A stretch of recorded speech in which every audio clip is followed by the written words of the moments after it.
সুবর্ণরেখার পাড়ে মহামিলনের পুজো।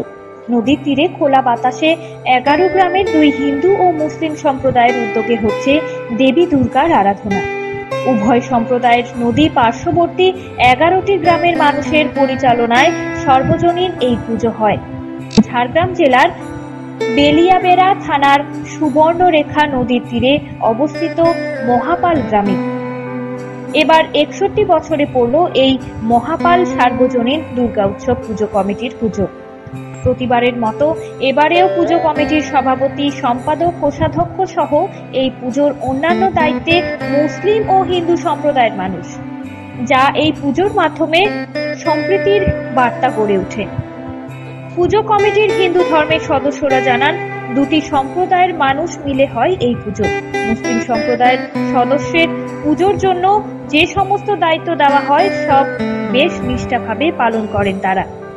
এই পুজোর 5 কিলোমিটারের মধ্যে আর কোনো পুজো নেই, তাই নদীর পার্শ্ববর্তী এলাকার মানুষের কাছে এই পুজোর গুরুত্বই আলাদা। নদী লাগোয়া ভক্তাপাট, মালিশাই, শালবনি, খামার, জাহানপুর একটা হিন্দু মুসলমানের জনপদ।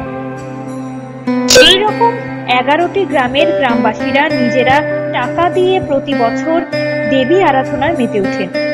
নিজেদের চাঁদা তোলা থেকে পুজোর জোগাড় করা সবার সক্রিয় অংশগ্রহণের মাধ্যমে হয়। এভাবেই চলে আসছে 60 বছর।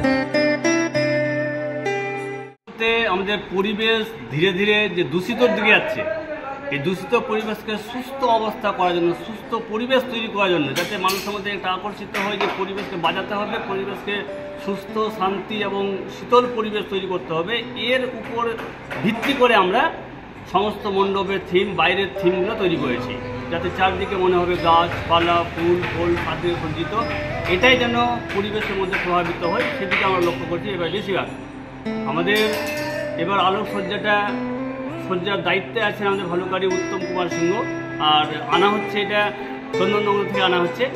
আমাদের এবার পূজার বাজেট প্রায় 5.5 লক্ষ টাকা। গ্রামবাসীদের কাছ থেকেই সমস্ত চাঁদা সংগ্রহ করে আমরা এই আয়োজনটা করছি। পূজার ইতিহাস হলো, আমাদের বাবু 131তম পূজা পূর্ণ করলো।